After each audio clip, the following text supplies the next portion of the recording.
Thank you. What is taste? And how do our senses relate to and help build our perceptions? Hi, I'm Alan Flurry with the Franklin College of Arts and Sciences. Today on Unscripted, we're visiting with Barry Smith, founder and co-director for the Center of the Study of the Senses at the University of London. A professor of philosophy at the University of London's School of Advanced Study, Smith looks at the influence of sensory neuroscience on everything from the arts and humanities to the food and drinks industry. His work on the nature of taste explores the perception of flavor as a psychological experience. I talked with Smith in the Carl Sanders Boardroom of the Dean Rusk Center for International Law and Policy at the UGA School of Law. Your expertise is in the area of taste. What exactly is taste? Well, taste is not what we think it is commonly. We usually think taste we just get from the tongue. We pop something in our mouth, the tongue explores it, and that gives us that special experience which leaves us with liking or disliking. But in fact, what we call taste is usually a combination of taste, touch, and smell, and not just those three. So, we know that with touch, you get the feeling that something is creamy or smooth or chewy. But we also get aromas that are coming from the mouth to give us the flavors of mint or strawberry or raspberry, which of course we don't have receptors for on the tongue. But there are other parts to flavor. Flavor is very, very complicated because flavor that we enjoy when we're eating also comes from the trigeminal nerve or the facial nerve. This is the nerve that serves the eyes, the nose, and the jaw. And it's the one that rings bells when you have too much mustard. If you have too much wasabi, you get this pain. Where do you get it? Not in the mouth, you get it here.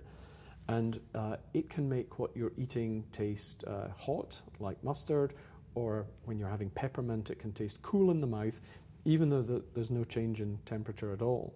And so take something like the taste of menthol. If you have a little menthol chewy candy to eat, you're actually talking about three things there. You're talking about a minty aroma, a bitter taste, and a cool sensation in the mouth. And yet that's experienced as though it was just one thing, the taste. So taste is actually the putting together of information from many different sensory pathways. And in fact, it's one of the most complicated things the brain does. So that thing that we think of as so simple actually unpacks into something quite complicated. And because of all the parts, it can be easily influenced by sight, by vision. It turns out that when you're on an aircraft and you're getting that loud white noise, that lowers your ability to discriminate tastes with the tongue, which is why they give people noise-reducing headphones in business class, and they say the food tastes better. Does it? But it actually changes the sensory experience. So what we call taste is fascinating. As a philosopher, I'm interested in how we have misunderstood it from the inside when we think we know it so well. It sounds really complicated, and yet it's quite intuitive to think about our olfactory senses working in concert. Yeah, because think of how you select food. I mean, there are many stages. One, you select most things with the eyes. It's got to look right. If it's got the wrong color, you're not going to eat it at all. And then, of course, you're smelling. Does it smell good? Smells delicious. You put it in your mouth and you say, ooh, it's thick and rich and creamy. So you're getting touch and texture there. And of course, once you swallow, what we're calling an aftertaste is in fact an after smell, because once everything's left the mouth, it's actually the odors drifting up to the nose. So you're getting all of these parts, which, as you say, we do pay attention to. We talk about, oh, smells good as you enter the kitchen, or oh, that looks delicious. So vision, touch, taste, smell, and probably even hearing are going to have an impact on what we finally treat as the flavor of a dish. Oh, and then what we're bringing to it, our mood. Our mood and our expectations. So some lovely research done by people in England, Heston Blumenthal, the 3 Michelin star chef, and a psychologist called Martin Yeomans, they made a smoked salmon ice cream. Now, very odd thing to do, but they had two groups of people as subjects. One group are told, here's a new flavor of ice cream, tell us what it's like, describe it, rate it. And the other group are told, here's a frozen savory mousse. No prizes for guessing who likes it. Frozen savory mousse, it's okay. Described as an ice cream, it's absolutely horrible. But the group who were told it was an ice cream rate it as saltier than the group who are told that it was a savory mousse. So it's actually affecting your basic perceptual assessment of the salt content.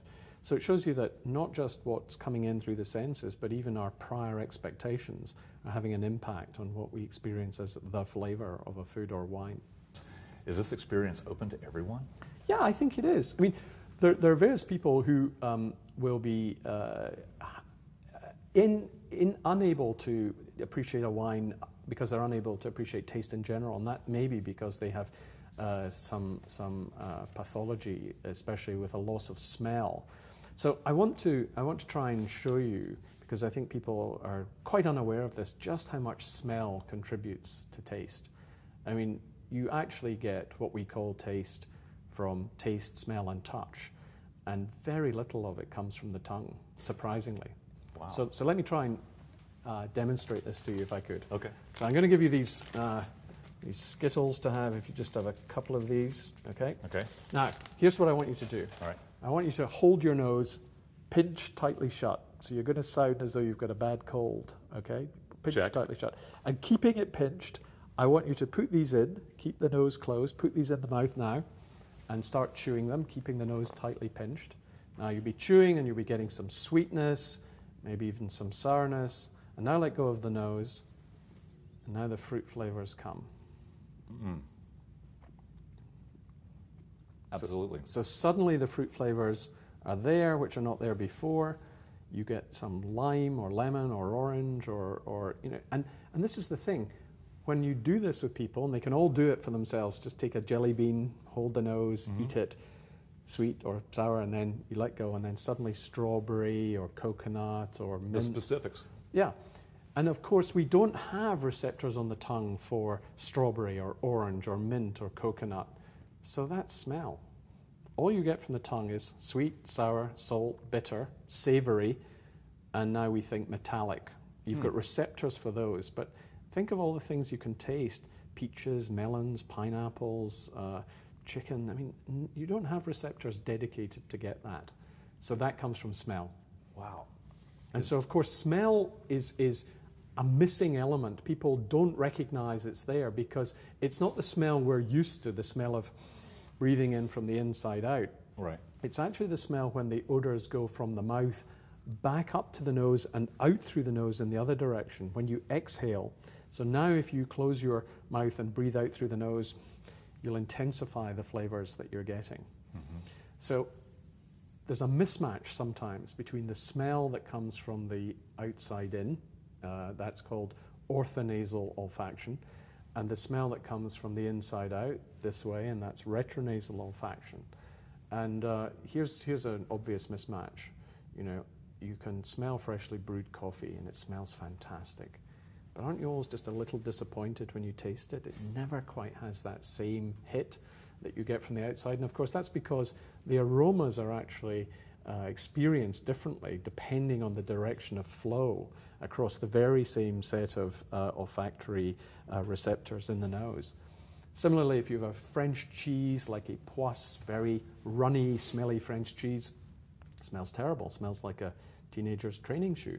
And yet when you put it in your mouth, you think, oh, it's delicious, lovely, creamy flavor. So there's a mismatch between these two ways of experiencing odors, from the outside in or from the inside out. And it's from the inside out that contributes to what we call flavor. Let's stay with fine wine for a second because it's a really intriguing subject. Because you're starting to drool Well, now. maybe.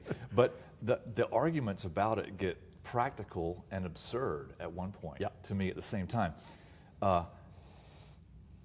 If a fine wine is a wine that must be appreciated, which you refer to in your writings, can wine tasters assess the qualities of wine without enjoying it? I think they can, because I think we make a confusion between liking, which is a subjective individual preference matter, and quality. I think quality is when the things that are going on in a wine show you that it's well made, well put together, there's a balance of elements. All the contributing elements, the fruit and the oak and the acid, are there, but in the right proportions, so no one dominates the other. That's a balanced wine.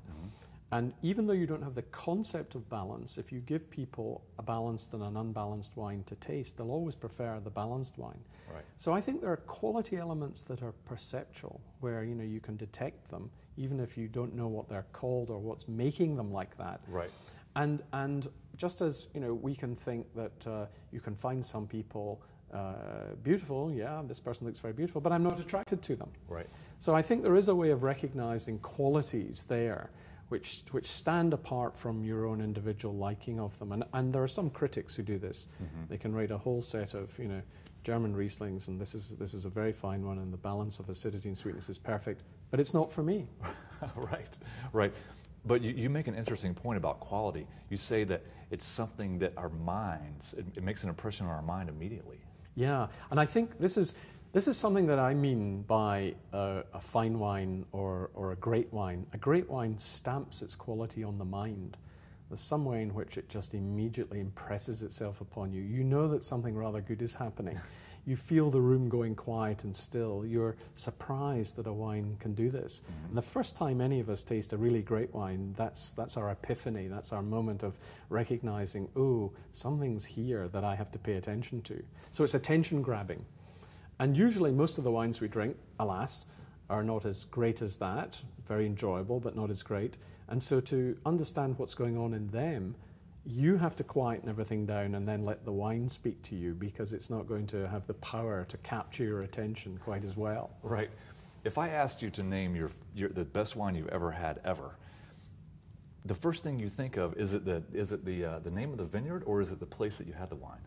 I think it's the place that I had the wine. I think whenever you taste a really great wine, an outstanding wine, you remember all the details of the event. You remember who was there. You remember the wallpaper. You remember the look of the restaurant, the feel of it. And I think that's for old evolutionary reasons. Namely, whenever you, as an animal, find a really great food source, it would be very important to remember it so you could go back there. So I think the brain binds all this information. It says something very good is happening, pay attention. So the science of wine is the entree into the science of tasting. Yeah. Well, I think the science of wine and tasting go together, because you know that in the wine industry these days there's a huge amount of technology and there's a huge amount of interest and science and chemistry going into figuring out how to deliver a wine at its best, how to eliminate flaws and produce a really satisfying wine. But of course, all that science is in the aim of delivering a subjective experience to you as a taster that's very, very good and very satisfying. And of course, as a philosopher, this is exactly the mind-body problem. I mean, we're going from the physical goings-on and all the things that we can engineer and manipulate in the physical variables, right to the moment at which somebody has a conscious experience of a certain qualitative kind. So it's ripe for philosophy, and that boundary between subjective and objective is right there. So there may be wine critics who know a lot about wine, far more about wine than I do, but subjectivity and objectivity, that's core business in philosophy, and that's why I feel that I'm able to talk about that. But that's the magical transformation when a commonplace observation becomes a philosophical thesis. Absolutely. I mean, that's the moment at which you realize there's something I can objectively get at out there and I can learn more about. And if your senses weren't working that way in tasting, it would be very strange, because, all the sight, hearing, touch at the end of your fingers is there to give you accurate information about your environment. So why would taste just go its own way? It says, just do whatever you like. It doesn't matter what you come up with. That's odd. No, I mean, taste or tasting, which actually combines taste, touch, and smell, that's something that the brain is working on to produce a way of guiding your food choice so that you can select things in the environment which taste good and which have the right flavors. And that's about tracking things out there, not just entertaining yourself. Oh, it's anti-marketing. Anti-marketing, exactly. Although the marketers are very good at getting in here because they know exactly how many factors affect what you taste. I mean, for example, the color of something has a big impact on how it tastes. If you give people colored liquids, some of them are lime green, some of them are deep cherry red, even though they're tasteless food dyes, people will still believe that the lime green one is more sour than the red one, and they'll believe the red one is sweeter. That is so devious. It's great. There's loads of devious stuff in marketing about food. Here's something else that I'll talk about in my lecture here today, but an experiment done by a colleague of mine, Charles Spence, and you have 2 bowls of yogurt, and the 2 bowls of yogurt are exactly the same yogurt, but in one bowl there's a heavier weight than the other. Now you give people the bowls and say, try that, tell me what you think, now try this other bowl. And you ask them, which yogurt's creamier, richer, thicker? Oh, this one, the heavier one. So in fact, by changing the weight of the packaging, you can change people's perception of flavor. Turns out that people often think a wine in a heavier bottle is a better quality. They'll pay about another $5 for every 3 grams. Our ideas about consciousness have changed a lot since Descartes. I think, therefore I am. Like a lot of sciences, I guess we've continued to learn about how we think about consciousness. I think we have, and the reason that Descartes was so compelling to not just philosophers but to the ordinary folk is the idea that, well, consciousness, we all know it, we can't miss it. It's what we're enjoying right now as you listen to me talk, as you see my face. But consciousness at the same time has a lot of mysterious elements because it's got layers and levels. We recognize that things are going on maybe just on the edge of consciousness, which you didn't know you were attending to, but make a big difference to what you subsequently choose to do. So I think neuroscience is helping us see that consciousness is not a completely well-lit landscape in which everything is open to view, but there are little bits of it at the fringes, there are bits of it slightly outside our attentional scope, and they can affect our choices. And we're continuing to learn about it, right? Science really still has no answer of how consciousness arises in the brain. It's got no answer to how do we get consciousness from this wet 2.5 pounds of grey matter. That's still a mystery. But what I think science is doing is telling us, what do we mean by consciousness? Not a single thing. There are different levels and layers. There's a kind of minimal level of consciousness at which you're able to function as an animal, and then there's reflective consciousness when you're thinking about your own thoughts and feelings. And I think just getting some of those levels straight and getting some of the phenomena right, that's a big job for science. And even the way we think about animals experiencing consciousness has changed too, right? In the past, we thought of animals as mere mechanisms. Yeah, Descartes thought that animals were just mechanisms. In fact, if you did any experimenting on animals and you heard them scream, this was just air escaping from the lungs. There was nobody there to feel the pain. But now, we're interested in animal consciousness, and we know that animals have got something that's going on very much like us because of their nervous systems. But where does it begin and end? I mean, how far down the phylogenetic scale are you going to stop? Does an ant have consciousness? Does a bee have consciousness? Is there something it's like to be a bat, as Thomas Nagel, the philosopher, asked? Well, if there is, we certainly don't know what it's like. So we're going to have to use all sorts of clues and speculation about, what kind of processing is going on, what are these creatures able to do, and on the basis of that, hypothesize what their consciousness is like. And we're using some of them to test these theories out, right? Yeah. We are. I mean, there are various things that you think can be done without consciousness. And if anything, science and neuroscience these days has shown us that we've kind of dethroned consciousness. The idea that we're in control of everything we're doing is a little exaggerated. Luckily, you've got lots of automatic systems that, help you to run up the steps and put the key in the lock without even thinking about it. A lot of the driving you do will be fairly automatic. But there'll be a system of monitoring so that if something unusual happens, you spring to life and you can react. That's a good point, actually. Consciousness at one point was playing a more prominent role in our thinking about ourselves. Yeah, we used to think the mind was all conscious. I mean, it was really Freud who taught us, that it's not, and there's a lot of dark stuff taking place outside of experience, which has an impact on the way we think and the way we experience. But now, things that used to be thought to be under our control, various decision-making mechanisms, the ways that we choose and act, even reaching for a cup. I mean, people think that when they're reaching for a cup, they're guiding their hand towards the cup with their eye, but in fact, the eye would be too slow at sending signals to correct the hand. So what you do is you look, you see the target, and the brain is already set to make that maneuver, and you can only do a little bit of last-minute adjusting. So, we're not quite as in control consciously of every bit of our movement and action as we once thought we were. Is it a direct route from thinking about consciousness to considering philosophical questions?